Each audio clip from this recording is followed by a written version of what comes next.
Hello sa lahat. I am Almera KB Pascual.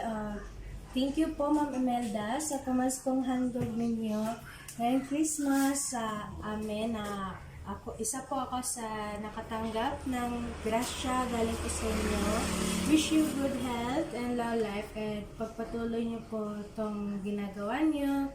And God bless po sa inyo and sa family niyo. Thank you po talaga kasi never ko in-expect na mapili ako.